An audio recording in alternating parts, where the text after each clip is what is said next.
এবার ঈদে যতগুলো মুভি রিলিজ করেছে তার মধ্যে আরেকটা আলোচিত মুভি হচ্ছে দাগি। আমার পিছনে আপনারা দেখতে পাচ্ছেন দাগি। এই দাগিটা আপনার চলছে হচ্ছে আমাদের গাজীপুরের একটা সিনেমা হলে, বর্ষা সিনেমা হলে। দাগির মেন লিড হচ্ছে আরফান নিশো এবং তমা মির্জা। তো দাগিরও প্রথম শো শুরু হয়ে যাবে এখন অল্প কিছুক্ষণের মধ্যে। দাগির প্রথম শোটা আমরা দেখতে পাবো। তো দাগির প্রথম শো দেখার জন্য কিন্তু সিনেমা হলে ইতিমধ্যে বাংলা সিনেমা প্রেমীরা, মিশু ভক্তরা এবং যারা ঈদের সিনেমা যারা দেখতে চায়, যেহেতু ঈদ একটা বাংলা আমাদের মুসলিম দেশের মুসলমানদের দুইটা ফেস্টিভ্যাল, একটা হচ্ছে রমজানের ঈদ, একটা হচ্ছে কুরবানির ঈদ। তো রমজানের ঈদের মানুষের কিন্তু পছন্দের তালিকায় থাকে হচ্ছে সিনেমা দেখা। তো এবার ঈদে আপনি জানেন আরফান নিশুর এই যে দাগি, যেটা নিয়ে কিন্তু খুব আলোচনা হচ্ছে।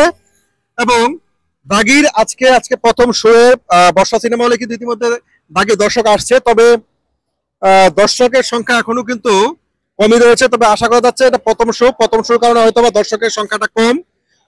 যেহেতু আমরা নামাজ আছে, মানুষের খাওয়া দাওয়াটা বিষয় আছে।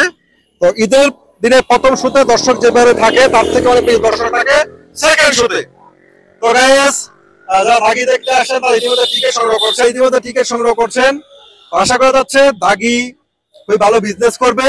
এবং আপনারা যারা দাগি দেখতে যাচ্ছেন, যারা দেখবেন ভাবছেন, আপনারা চলে আসেন। বর্ষা সিনেমা হলে দাগি চলছে এবং এটা এই সপ্তাহ পুরোটাই দাগি সিনেমা চলবে বর্ষা সিনেমা হলে। তো দাগি দেখার জন্য দর্শকদের সিনেমা হলে এখন পর্যন্ত যেরকম দর্শক রয়েছে সেটা একেবারেই আশানুরূপ নয়। তো আশা করা যাচ্ছে শো বেলা বাড়াবার সাথে সাথে বা মেডেনের শোতে, ইভিনিং শোতে দর্শক বাড়বে।